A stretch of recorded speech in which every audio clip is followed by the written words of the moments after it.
प्रिय विद्यार्थियों, आप सभी का अपने चैनल सक्सेस की 90 पे स्वागत करता हूं। मैं शिवम सर आज लेकर के आया अध्याय 6 के जैव प्रक्रम यानी लाइफ प्रोसेस के कुछ महत्वपूर्ण प्रश्न। इसमें हम लोग कुछ इम्पोर्टेंट क्वेश्चन के बारे में डिस्कस करेंगे। ये लाइव क्लास है और सभी लोग जो भी अपने दोस्त हैं उन सभी से बता दीजिए कि लाइव क्लास चालू हो गई है 8 बजे वाली। सभी लोग वहाँ पर ज्वाइन कर लें, ठीक है। अगर सभी लोग ज्वाइन कर लेंगे तभी हम लोग पढ़ाना स्टार्ट करेंगे।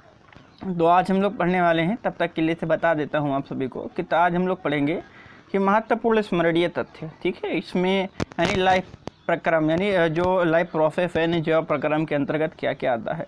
तो वीडियो को प्रारंभ करने से पहले मैं आप सभी को कुछ इंपॉर्टेंट जानकारी दे देता हूँ। देखिए, लाइफ प्रोसेस यानी जीवन प्रक्रम क्या होता है, जैव प्रक्रम। देखिए, जैव माने होता है जीवन और प्रक्रम माने होता है उसके जीवन में होने वाले जो कुछ प्रोसेस होते हैं, कुछ प्रक्रम होते हैं, ठीक है। जैसे अभी मान के चलिए एक प्रकार मतलब सिस्टम से कौन कौन से होते हैं, जैसे पाचन तंत्र हो गया, श्वसन तंत्र हो गया, परिसंचन तंत्र हो गया, अवशोषण तंत्र हो गया, ठीक है, उत्सर्जन तंत्र हो गया। यानी बहुत प्रकार के ये सारे जो तंत्र पाए जाते हैं, तो हम लोग उसी सभी को बता देते हैं जैव प्रक्रम। तो इसके अंतर्गत हम लोग जैव प्रक्रम के बारे में स्टडी करेंगे। तो चलिए, आशा करता हूँ सभी लोग जुड़ गए होंगे, ठीक है। तो अगर अभी भी नहीं जुड़े हैं तो लिंक को, वीडियो को शेयर करते रहिए आप सभी लोग। चलिए हम लोग देखते हैं अपना आज का टॉपिक। देखिए, जैव प्रक्रम का अर्थ क्या होता है। तो वह सभी प्रक्रम जो सम्मिलित रूप से अनुरक्षण का कार्य करते हैं जैव प्रक्रम कहलाते हैं। मैंने अभी समझा दिया है। पोषण क्या होता है, तो किसी जीव द्वारा पोषक पदार्थों को ग्रहण करना तथा उनका उपयोग करना पोषण कहलाता है, ठीक है। स्वपोषी पोषण किसे कहते हैं, यानी पोषण के अंतर्गत हमारे स्वपोषी और विषमपोषी पोषण आते हैं। तो स्वपोषी पोषण क्या होता है, तो स्वपोषी पोषण में पर्यावरण से सरल अकार्बनिक पदार्थ लेकर तथा बाह्य ऊर्जा स्रोतों जैसे सूर्य का उपयोग करके, ठीक है, करके उच्च ऊर्जा वाले जटिल कार्बनिक पदार्थों का निर्माण करना अर्थात संश्लेषण करना स्वपोषी पोषण कहलाता है। इसके अंतर्गत वह जीव आते हैं जो स्वपोषण करते हैं, यानी कि अपने हाथ से अपने भोजन का निर्माण करते हैं। अगर हम लोग बात कर लें तो इसके अंतर्गत पेड़ पौधे आएंगे, ठीक है। आगे क्या है कि विषमपोषी पोषण क्या कहलाता है, तो विषमपोषी पोषण में दूसरे जीवों द्वारा तैयार किए गए जटिल पदार्थों का अंतर्ग्रहण होता है। यानी कहने का मतलब क्या है कि ऐसे जीव जंतु जो स्वपोषी पोषण मतलब करने वाले जीवों का उपभोग करते हैं, उपयोग करते हैं, विषम पोषण कहलाता है, विषमपोषी पोषण कहलाता है, ठीक है। अगला है कि मनुष्य में पोषण क्या होता है, इसके बारे में बात कर लेते हैं। तो मनुष्य में खाए गए भोजन का विखंडन भोजन नली के अंदर कई चरणों में होता है तथा पाचित भोजन क्षुद्रांत यानी आंत में अवशोषित होकर करके शरीर के सभी कोशिकाओं को भेज दिया जाता है। ये होता है मनुष्य के अंदर पोषण। अब इसके आगे की बात कर ले, श्वसन प्रक्रम में श्वास में क्या होता है कि जो ग्लूकोज होता है जैसे जटिल कार्बनिक यौगिकों का विखंडन होता है, इससे एटीपी यानी फुल फॉर्म होता है एडिनोसिन ट्राइफॉस्फेट का उपयोग कोशिका में होने वाली अन्य क्रियाओं को ऊर्जा प्रदान करने के लिए किया जाता है। याद रखिएगा, श्वसन का काम क्या होता है, ऑक्सीजन लेना। ऑक्सीजन किस लिए लिया जाता है, बर्निंग के लिए, जलाने के लिए। किसको जलाने के लिए, ग्लूकोज को जलाने के लिए, जिससे क्या मिलती है, एटीपी यानी एडिनोसिन ट्राइफॉस्फेट नाम की ऊर्जा प्राप्त होती है, ठीक है। अगला इसके अंतर्गत आता है कि श्वसन वायवीय होता है या अवायवीय दोनों हो सकता है। वायवीय श्वसन से जीव को अधिक ऊर्जा प्राप्त होती है अवायवीय की तुलना में, ठीक है। चलिए आगे है उत्सर्जन। उत्सर्जन क्या होता है, तो उपापचय क्रियाओं के फलस्वरूप शरीर में उत्पन्न होने वाले वर्ज्य पदार्थों का शरीर से निष्कासन उत्सर्जन कहलाता है। यानी कि उपापचय क्रिया के फलस्वरूप यानी पचन, उपापचय माने पचने की क्रिया के फलस्वरूप कुछ ऐसे पदार्थ होते हैं जो शरीर के लिए खराब होते हैं, नुकसानदायक होते हैं, वर्ज्य पदार्थ होते हैं, उनको शरीर से बाहर निकालना उत्सर्जन कहलाता है। क्या, उत्सर्जन कहलाता है। सभी को क्लियर हो गया होगा। अब आगे क्या है, उत्सर्जन में काम आने वाले अंग उत्सर्जी अंग कहलाते हैं। अब उत्सर्जन में कौन कौन सा चीज़ आएगा, तो जो वृक्क होता है वो भी उत्सर्जन का काम करता है। त्वचा भी उत्सर्जन का काम करती है। त्वचा से क्या निकलता है? पसीना। पसीना गंदा होता है इसलिए उत्सर्जन का काम करता है। फुफ्फुस वो भी उत्सर्जन का काम करते हैं। फुफ्फुस फेफड़ों में पाए जाने वाली एक अंगूरनुमा संरचना होती है। इससे परासरण की क्रिया के द्वारा यानी फिर विसरण की प्रक्रिया के माध्यम से कार्बन डाइऑक्साइड बाहर निकल जाती है और ऑक्सीजन अंतर कर लिया जाता है रुधिर के अंदर। आंत भी उत्सर्जन का काम करती हैं और यकृत उत्सर्जी अंग का काम करता है। ये सभी क्या होते हैं? उत्सर्जी अंग होते हैं। चलिए आगे बात कर लेते हैं कि फेफड़ा क्या होता है। तो यह कार्बन डाइऑक्साइड तथा जल का उत्सर्जन करता है। आप सभी को मालूम है कि जो फेफड़ा होता है वो क्या काम करता है? कार्बन डाइऑक्साइड को बाहर निकालता है और ऑक्सीजन को लेता है और थोड़ी सी मात्रा में जल को भी उत्सर्जित करने का काम करता है फेफड़ा। याद रखिएगा, इंपॉर्टेंट चीज़ है। आगे बात कर लेते हैं यकृत।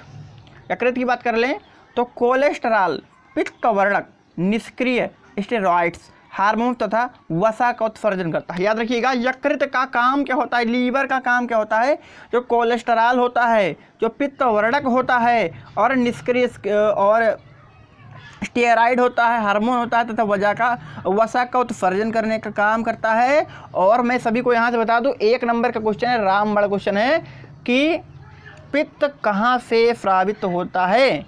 आंसर याद रख लीजिएगा, आज फिर नहीं भूलना यकृत से, ये इंपॉर्टेंट है। देखिए ऑप्शन में पित्ताशय होगा, ऑप्शन में पित्ताशय होगा, लेकिन आपको पित्ताशय नहीं बताना है। देखिए पित्ताशय में होता क्या है? पित्त यकृत में बन करके यानी यकृत से स्रावित होकर के पित्ताशय में आकर के इकट्ठा होता है। इसलिए जो यकृत यानी पित्त जो होता है वो कहाँ से निकलता है? यकृत से निकलता है। ये इसका जो श्रावण कहाँ से होता है? यकृत से होता है। याद रखिएगा, 1 नंबर का क्वेश्चन है। ओके, अगला आंत। ठीक है, आंत क्या होती है? तो यकृत द्वारा विभिन्न पदार्थों का उत्सर्जन का काम करती है। आंतें जो होती हैं वो यकृत के माध्यम से विभिन्न पदार्थों के उत्सर्जन का काम करती हैं। अगला क्या है? नेफ्रिडिया यानी नेफ्रॉन। होता क्या है कि वृक्क की संरचनात्मक एवं क्रियात्मक इकाई नेफ्रॉन होती है। जैसे हमारे शरीर की संरचनात्मक एवं और क्रियात्मक इकाई कोशिका होती है, सेम टू सेम उसी प्रकार से जो वृक्क होता है, जो किडनी होती हैं, उसकी क्रियात्मक इकाई, रचनात्मक इकाई नेफ्रॉन होती है। ठीक है, याद रखिएगा, डायग्राम में भी आपको आगे दिखाऊंगा। आगे त्वचा की बात कर लें, त्वचा किस तरीके से उत्सर्जन का काम करती है? तो इनमें अनेक श्वेत ग्रंथियाँ होती हैं जो जल व लवण का निष्कर्षण का काम करती हैं। आप लोगों ने देखा होगा, अधिक काम करने पर हमारे त्वचा के माध्यम से जल का अवशोषण, जल का बाहर त्याग कर दिया जाता है, तो गंदा जल होता है, खराब जल होता है, जिसको त्वचा के माध्यम से बाहर निकाल दिया जाता है। तो त्वचा भी हमारी क्या होती है? उत्सर्जन का काम करती है। आगे पौधों में उत्सर्जी अंग कौन कौन से होते हैं? तो पौधों में उत्सर्जी अंग नहीं पाए जाते हैं, याद रखिएगा। ठीक है, कोई पूछे कि पौधों के उत्सर्जी अंग बताइए तो भैया बता देना कि पौधों के उत्सर्जी अंग नहीं पाए जाते हैं। अगला है कि निम्न श्रेणी के जंतुओं में उत्सर्जन विसरण द्वारा होता है। याद रखिएगा, जो निम्न श्रेणी यानी छोटी जाति के जो जंतु होते हैं उसमें जो उत्सर्जन होता है वो विसरण प्रक्रिया के द्वारा होता है, यानी क्या काम करता है? उसको बाहर निकालने का काम करता है। ओके, आगे कि मनुष्य में मुख्य उत्सर्जी अंग कौन सा होता है? तो वृक्क होता है।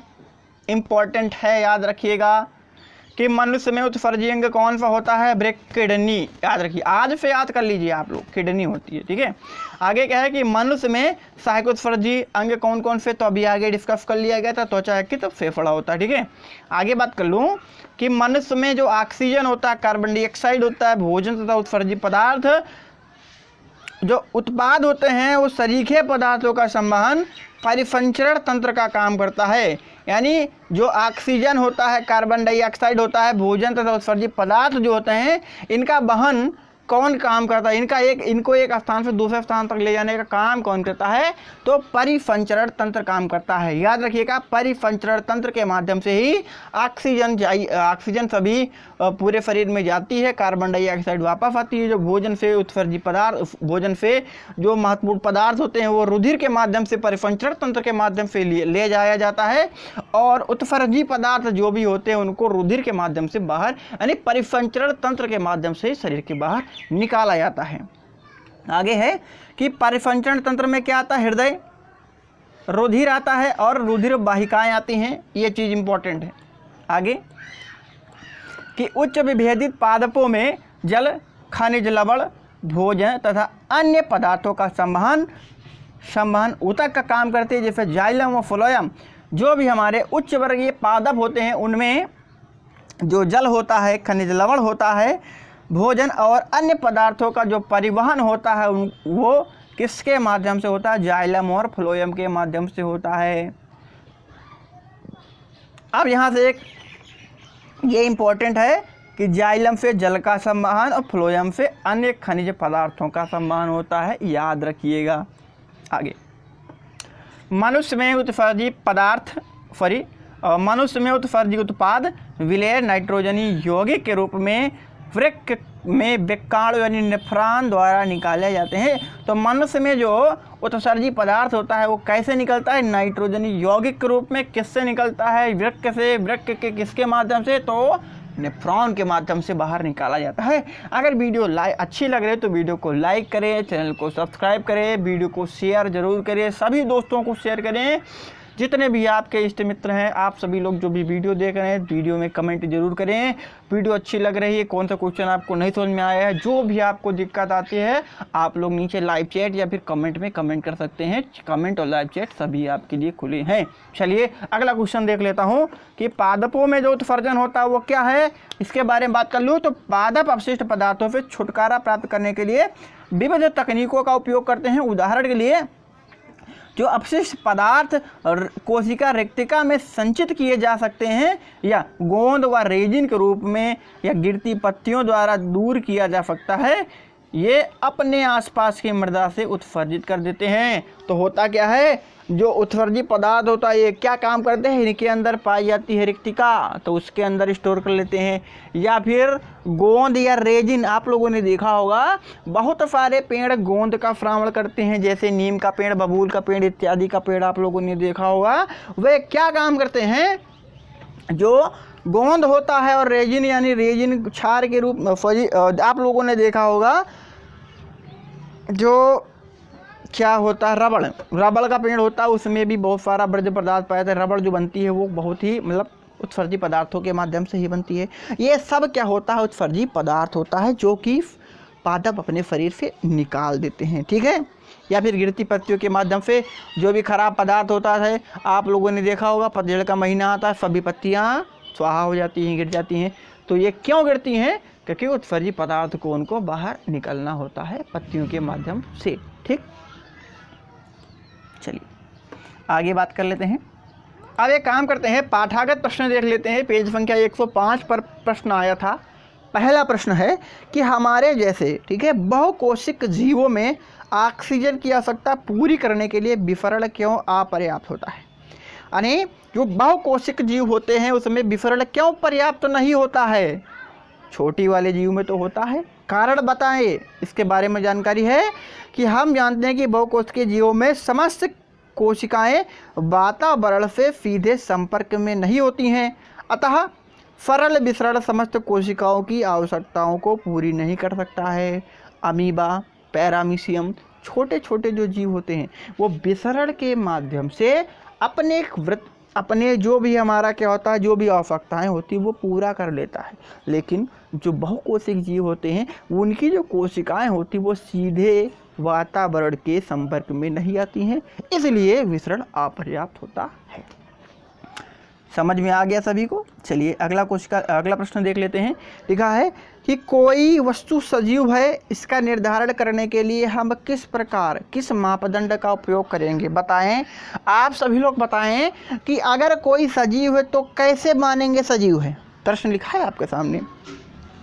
चलिए इसके बारे में बात कर लेते हैं कि सजीवों को अपनी संरचनाओं की मरम्मत एवं रखरखाव करना आवश्यक है। ये समस्त रचनाएं अणुओं से मिलकर के बनी होती हैं, इसलिए हमें हर समय अणुओं को गतिशील बनाए रखने की क्षमता होनी चाहिए। अतः सदृश्य अणुगति जीव के जीवित होने का प्रमाण होता है। यानी सदृश्य अणुगति का मतलब हमेशा गति होनी चाहिए। चूँकि आप सभी को मालूम है कि हमारे शरीर में हमेशा टूट फूट मरम्मत हुआ करता है, उसका निर्माण भी हुआ करता है। तो इसके लिए क्या जरूरी है? आदर्श अणुगति, यानी बिना दिखने वाली अणुओं की गति जरूरी होती है। हमारे शरीर में बहुत सारी क्रिया होती है। अगर हम लोग हाथ चलाते तो बहुत सारी रासायनिक प्रक्रियाएं हो जाती, बहुत सारी रासायनिक ऊर्जा नष्ट हो जाती। तो ये सब क्यों आवश्यक है? यही तो भैया प्रमाण है कि हम लोग सजीव हैं। भैया भूख लगती है, खाना खाते हैं, क्या निर्जीव वस्तुओं को भूख लगती है? नहीं लगती है ना। तो इसका मतलब क्या है? एक चीज़ आ रही है, अतः आदर्श अणुगति जीव के जीवित होने का प्रमाण होती है। ठीक, चलिए अगला क्वेश्चन देख लेता हूं।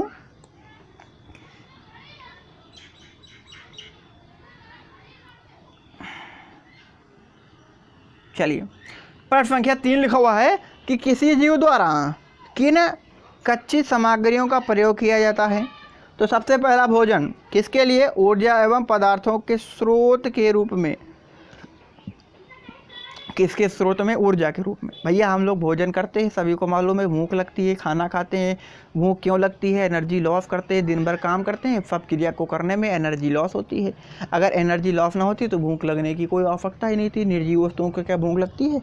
उनको एनर्जी ही नहीं मिलती है भैया, उनके अंदर एनर्जी ही नहीं होती, स्थितिज ऊर्जा होती है, पड़े रहते हैं। उनको जब बाह्य बल लगाओ तो वो काम करने लगते हैं, इसलिए उनको भोजन की ज़रूरत नहीं पड़ती है। ऑक्सीजन अगला पदार्थ है, ऑक्सीजन। तो ऑक्सीजन भोजन पदार्थों का विखंडन करने के रूप में। अब हम खाना खा लिया तो खाना को तो तोड़ेगा। भैया ये बताओ, हमारे शरीर में कोई ऐसा हथौड़ा तो कोई लेकर चल नहीं रहा है कि जहाँ पर एनर्जी की ज़रूरत होगी तो हथौड़ा मार देंगे, फूट जाएगा और एनर्जी बाहर गिर जाएगी? ऐसा तो कुछ होता नहीं है। इसलिए ऑक्सीजन के माध्यम से ऊर्जा को तोड़ा जाता है। और किस रूप में? एटीपी के रूप में ऊर्जा को तोड़ा जाता है। एटीपी का फुल फॉर्म होता है एडिनोसिन ट्राइफॉस्फेट, याद रखिएगा।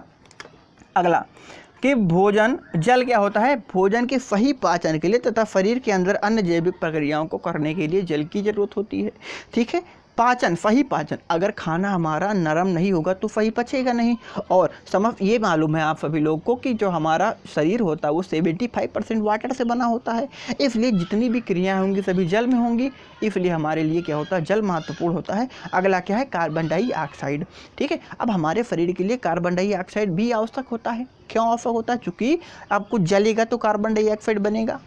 अगर वो कार्बन डाइऑक्साइड बनेगा नहीं तो कुछ जलेगा नहीं, इसका मतलब ऑक्सीजन लेंगे नहीं, इसका मतलब मरे हैं, है ना। ठीक है, चलिए आगे है कि जीवन के अनुरक्षण के लिए आप किन प्रक्रमों को अवश्य मानेंगे? जीवन मतलब क्या बताया गया? जीवन को जीने के लिए आप कौन कौन से प्रक्रम को मानेंगे? तो सबसे पहला होगा भैया पोषण होगा। पोषण के बाद में श्वसन होना चाहिए, श्वसन के बाद में उत्सर्जन होना चाहिए, फिर वाहन होना चाहिए। ठीक है, ये इंपॉर्टेंट चीज़ें हैं, याद रखिएगा।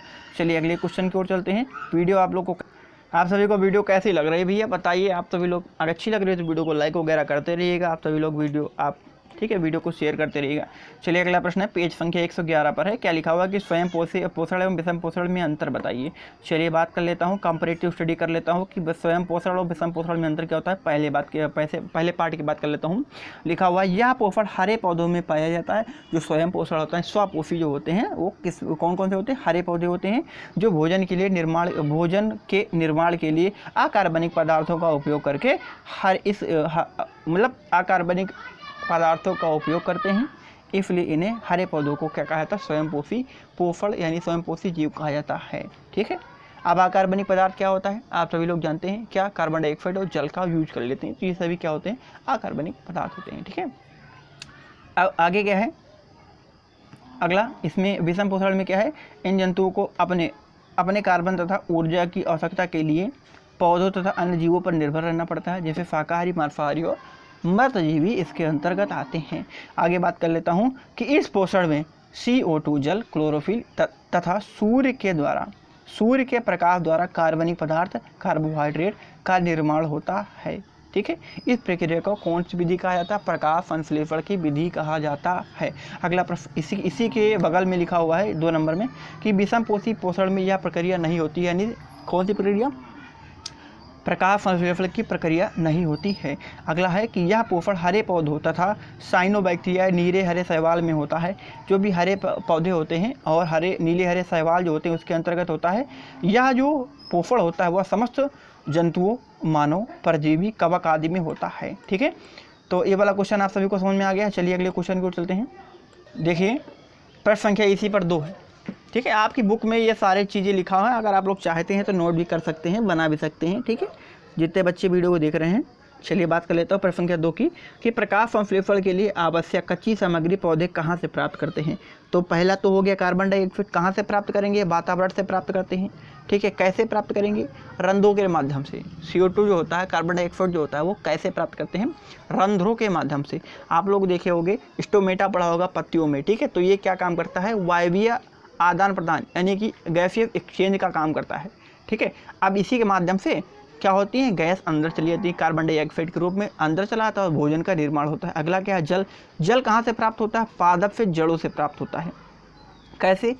जो मृदा होती है ना, आप सभी लोग कहते हैं मृदा से यानी मिट्टी से जल का अवशोषण कर लेते हैं और कहाँ तक जाता है? पत्तियों तक इनका परिवहन किया जाता है, पत्तियों तक इनको ले जाया जाता है। अगला क्या? क्लोरोफिल होता है। क्लोरोफिल कैसे होता है कि हरे पत्तों में क्लोरोप्लास्ट होता है। हरे पौधों में क्या होता है? क्लोरोप्लास्ट होता है, जिससे क्लोरोफिल मौजूद होते हैं। ठीक है, ये सभी को मालूम है। और सूर्य का प्रकाश तो आपको मालूम है सूर्य से प्राप्त होता है। तो 4 चीज़ इंपॉर्टेंट होती हैं जो पौधे प्राप्त करते हैं। ठीक है, अगला प्रश्न है कि हमारे अमाशय में अम्ल की भूमिका क्या है, ये बताइए। हमारे अमाशय में अम्ल की भूमिका क्या होती है? तो अमाशय में अम्ल माध्यम को अम्लीय बनाता है। अम्ल क्या काम करता है? जो भी माध्यम होता है कि खाना जो आता है अम्लीय बनाता है। ठीक है, जो पेप्सिन एंजाइम की क्रिया में सहायक होता है। अगर अम्लीय नहीं बनाएगा, खाने को अम्लीय नहीं बनाएगा अगर अमाशय में, ठीक है, तो जो पेप्सिन एंजाइम है वो अपना काम नहीं कर पाएगा। ठीक है, तो इसलिए अम्ल हमारे लिए इंपॉर्टेंट भूमिका निभाता है। चलिए अगला क्वेश्चन चलते हैं। चलिए इसी के पेज पर आता है पाचक एंजाइम का क्या कार्य होता है। तो पाचक एंजाइम प्रोटीन को अमीनो अम्लों में, कार्बोहाइड्रेट को ग्लूकोज में तथा वसा को वसी अम्लों में व ग्लिसरॉल में बदल देता है। जो पाचक एंजाइम होता है वो क्या काम करता है? प्रोटीन को अमीनो एसिड में, अमीनो अम्लों में, ये लिख लीजिएगा, इंपॉर्टेंट है। जो पाचक एंजाइम होता है वो प्रोटीन को किस में बदलता है? अमीनो अम्ल में। कार्बोहाइड्रेट को किस में बदलता है? ग्लूकोज में बदल देता है। और वसा को किसमें? वसी अम्लों में व ग्लिसरॉल में कन्वर्ट कर देता है। ये चीज़ इंपॉर्टेंट है। ठीक है, जो बताया वो नोट कर लीजिए। अगला प्रश्न है कि पचे हुए भोजन को अवशोषित करने के लिए क्षुद्रांत को कैसे अभिकल्पित किया जाता है? तो याद रखिए, देखिए डायग्राम बना हुआ है, आपको डायग्राम बना हुआ है। काहे का है? ये क्षुद्रांत आंत के अंदर वाला भाग होता है। ठीक है, ये क्या? पचे हुए भोजन का क्षुद्रांत अवशोषण क्षुद्रांत में कैसे होता है, ये डायग्राम बना हुआ है। ये डायग्राम आप सभी के लिए महत्वपूर्ण है। ठीक है, ये डायग्राम आप सभी के लिए महत्वपूर्ण है। इस डायग्राम को आप चाहिए तो बना भी सकते हैं। ठीक है, चलिए इसी के आगे बढ़ते हैं। में और भी जानकारी प्राप्त कर लिया जाए। देखिए लिखा हुआ है कि क्षुद्रांत की संरचना इस प्रकार से है कि कुल सतही क्षेत्रफल होता है वो अत्यधिक बढ़ जाता है। देखिए आप लोगों ने देखा होगा कि मान के चलिए, कैसे बता दूं, जैसे नाव के यहाँ एक होता है बर्फ़ देखा होगा, उसमें बहुत सारे बड़े बड़े बाल निकले होते हैं। ठीक है, अगर उस बाल को आप लोग कहीं फिट कर दें और उसमें आप लोग कुछ भी घुसेड़ें तो उसके घुसड़ने के लिए वो क्या काम करेगा? ठीक है, वो हट जाएगा अपने स्थान से, इसलिए ज़्यादा जगह हो जाएगी। तो सेम टू सेम उसी तरीके से या आपके जो टूथब्रश का ब्रश होता है सेम टू सेम इस तरीके से होती है। क्षुद्रांत की अंदर वाली सतह यानी आंत के अंदर वाला भाग, इससे अवशोषण का क्षेत्र बढ़ भी जाता है। अतः पाचित भोजन अधिक मात्रा में अवशोषित होकर रक्त में पहुँचता है तथा इसका वहन सारे शरीर में होता है। क्षुद्रांत की जो अंदरूनी भित्त होती है वो सबसे अंदरूनी भित्त में जो बहुत बड़ी मतलब बहुत ज़्यादा मात्रा में अंगुली समान के सदृश पाए जाते हैं, जिन्हें दीर्घरोम होती है। ये दीर्घरोम भोजन की अवशोषण के लिए एक महत्वपूर्ण क्षेत्र प्रदान करता है। ठीक है, ये आपके सामने बना हुआ है। ये दीर्घरोम होते हैं, यानी आंत होती है, आंत के अंदर ऐसे उंगलीनुमा संरचना निकली होती है। ठीक है, इनको क्या कहता है? दीर्घरोम बोला जाता है। चलिए नेक्स्ट क्वेश्चन देख लेते हैं। पेज संख्या 116 पर लिखा हुआ है क्या है कि श्वसन के लिए आवश्यक ऑक्सीजन प्राप्त करने की दिशा में एक जलीय जीव की अपेक्षा स्थलीय जीव किस प्रकार लाभप्रद होता है, इसके बारे में बात कर लें। तो जो जीव पानी में रहता है वह अपने चारों ओर पानी में घुली ऑक्सीजन का प्रयोग करता है। चूँकि पानी में घुली ऑक्सीजन की मात्रा बहुत कम होती है, अतः जलीय जीव में श्वसन दर अधिक होगी। श्वसन दर अधिक, दर देखिए क्या होता है, ज़्यादा बार सांस लेंगे भाई, कम ऑक्सीजन होगी तो ज़्यादा जल्दी सांस लेना पड़ेगा, तो फिर दर अधिक हो जाएगी। और ज़्यादा मात्रा में ऑक्सीजन होगी तो हमको धीरे धीरे सांस लेना पड़ेगा, तो श्वसन दर कम हो जाएगी। तो बढ़ने का मतलब क्या है, उसमें ऑक्सीजन की कमी है। ठीक है। स्थलीय जीव में क्या होते हैं, पर्याप्त ऑक्सीजन वाले वातावरण से श्वसन अंगों द्वारा ऑक्सीजन लेते रहते हैं। अतः जलीय जीवों की तुलना में जो थलीय जीव होते हैं उनकी श्वसन दर काफ़ी कम होती है। ठीक है। चलिए नेक्स्ट क्वेश्चन को देख लेते हैं। लिखा हुआ है कि ग्लूकोज के ऑक्सीकरण से भिन्न जीवों में ऊर्जा प्राप्त करने के विभिन्न पथ बताइए। कौन कौन से पथ होते हैं, तो आप सभी लोग डायग्राम के माध्यम से समझ लीजिए। ठीक है। क्या होता है, ग्लूकोज होता है, पहले 6 कार्बन अणु होता है, कोशिका द्रव्य में जो हो जाता है तो पाइरुवेट हो जाता है। पाइरुवेट में क्या हो जाता है, 3 वायु के अणु बचते हैं और ऊर्जा मिलती है। अब देखिए यहाँ पर क्या हो जाता है, जब ऑक्सीजन की अनुपस्थिति में कराया जाता है, ठीक है, श्वसन क्या होता है, ऑक्सीजन की अनुपस्थिति में होता है, तब ये जो पाइरुवेट होता है एथेनॉल और कार्बन डाइऑक्साइड प्लस ऊर्जा के रूप में टूट जाता है। इससे 2 कार्बन अणु प्राप्त होते हैं। ईस्ट के अंदर ये प्रक्रिया होती है। जो ऑक्सीजन की अनुपस्थिति में श्वसन होता है वो कहाँ पर होता है, वो ईस्ट कोशिकाओं में होता है। याद रखिएगा, इसके फलस्वरूप एथेनॉल बनता है, कार्बन डाइऑक्साइड और ऊर्जा बनती है। ठीक है। अब ऑक्सीजन के अभाव में कहाँ होता है, हमारी पेशी के अंदर होता है। अब इसी के कारण हम लोग थक जाते हैं। जो ये लैक्टिक अम्ल होता है, ये वाला लैक्टिक अम्ल जो होता है ये बन जाता है, और जैसे बनता है तुरंत हमको थकान महसूस होने लगती है। तो जो हमारी पेशियाँ होती हैं उसके अंदर ऑक्सीजन के अभाव में लैक्टिक अम्ल बनता है। किससे, ग्लूकोज से पाइरुवेट बनता है, और पाइरुवेट लैक्टिक एसिड बनाता है। कहाँ पर, हमारी पेशियों में। किसके, ऑक्सीजन के अभाव के कारण। और ऊर्जा में 3 कार्बन अणु प्राप्त होते हैं। अब देखिए ऑक्सीजन की उपस्थिति कहाँ पर है, माइटोकॉन्ड्रिया के अंदर होती है। ठीक है, वहाँ पर जाता है और क्या, कार्बन डाइऑक्साइड जल और ऊर्जा के रूप में टूट जाता है। ठीक है। क्यों टूटता है, ग्लूकोज टूटता है। पहले पाइरुवेट में कन्वर्ट होता है, अब यही पाइरुवेट टूट जाता है। ठीक से, ऑक्सीजन की उपस्थिति में माइटोकॉन्ड्रिया में टूटेगा, ऑक्सीजन के अभाव में हमारी पेशियों के अंदर टूटेगा, और ऑक्सीजन की अनुपस्थिति में ईस्ट के अंदर टूटेगा। ठीक है। ये इंपॉर्टेंट चीज़ है, आप लोग डायग्राम बना के समझ सकते हैं। ठीक। चलिए अगले क्वेश्चन की ओर चलते हैं। देखिए प्रश्न नंबर 3 लिखा हुआ है कि मनुष्य में ऑक्सीजन तथा कार्बन डाइऑक्साइड का परिवहन कैसे होता है। तो जो ऑक्सीजन का परिवहन होता है, बात कर लें इसके बारे में कि मानव शरीर के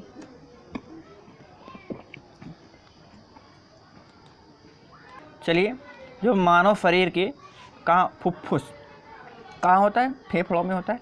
कोशिकाओं के रुधिर वाहिकाओं में आरबीसी यानी रेड ब्लड कार्पसेल्स होते हैं। इसमें मौजूद हीमोग्लोबिन ऑक्सीजन से संयुक्त होकर 8 से हीमोग्लोबिन बना लेता है। यह सभी ऊतकों तक पहुंचा दिया था, यह अंगों तक पहुंच जाता है। तो ऑक्सीजन का परिवहन लाल रुधिर कणिका के द्वारा हीमोग्लोबिन के माध्यम से हो गया। ये आरबीसी ज़्यादा मात्रा में फुफ्फुस में पाए जाते हैं। फुफ्फुस कहाँ पाया जाता है, फेफड़े में पाया जाता है। ठीक। अगला क्या, कार्बन डाइऑक्साइड का परिवहन कैसे होता है। ऑक्सीजन की अपेक्षा कार्बन डाइऑक्साइड जल में अधिक विलय होती है। ठीक है। ठीक है, इसलिए ऊतकों में फुफ्फुस तक परिवहन हमारे जो रुधिर होता है यानी प्लाज्मा में विलय अवस्था में होता है। ठीक है। जो कार्बन डाइऑक्साइड होता है वो कैसे, रुधिर के माध्यम से यानी प्लाज्मा के माध्यम से विलय अवस्था में किया जाता है। अगला प्रश्न है, ठीक है, क्या है कि गैसों के विनिमय के लिए मानव फुफ्फुस में अधिकतम क्षेत्रफल को कैसे अभिकल्पित करता है। बात कर लेते हैं कि श्वसन नली फुफ्फुस में कई छोटी छोटी नलिकाओं में विभक्त हो जाती है। ये छोटी श्वसनिकाएँ बहुत छोटे छोटे थैली जैसी संरचना कोशिकाओं में खुलती है। कोशिका की बात मैंने किया है। कोशिका कहाँ पाई जाती है, श्वसन नली श्वसनिका में पाते हैं, फेफड़ों पाते हैं। कोशिकाओं की भित्ति बहुत पतली होती है जो कि रुधिर कोशिकाओं से घिरी होती है। दोनों फुफ्फुस में लगभग 30 करोड़ कोशिकाएँ होती हैं जो कि लगभग 1000 वर्ग मीटर सतह बनाते हैं। ठीक है। तो ये वाला क्वेश्चन आज के लिए था और आशा करता हूँ आज का वीडियो आप सभी को समझ में आया होगा। अगर वीडियो नहीं समझ में आएगा तो आप लोग क्या करिएगा, कमेंट में कमेंट कर दीजिएगा, या जो भी हमारे ग्रुप पे ज्वाइन है वो सभी लोग ग्रुप पे मैसेज कर दीजिएगा। जो भी आपको प्रश्न समझ में आएगा उस प्रश्न का मैं आंसर फिर से आप सभी को समझा दूँगा, ठीक है। तो आज के लिए इतना ही कॉन्सेप्ट था, आज के लिए इतना ही आप लोग के पढ़ाना था। अगर वीडियो अच्छी लगी तो वीडियो को लाइक करिए, शेयर करिए और चैनल को सब्सक्राइब करिए, और चैनल को सब्सक्राइब कराइए आप खुद और अपने परिवार या फैमिली, अपने दोस्तों मित्रों को ये चीज़ सेंड करिए, ठीक है। चलिए लेता हूँ अलविदा, फिर मिलूँगा अगले वीडियो में, तब तक के लिए good bye, nice sweet dream.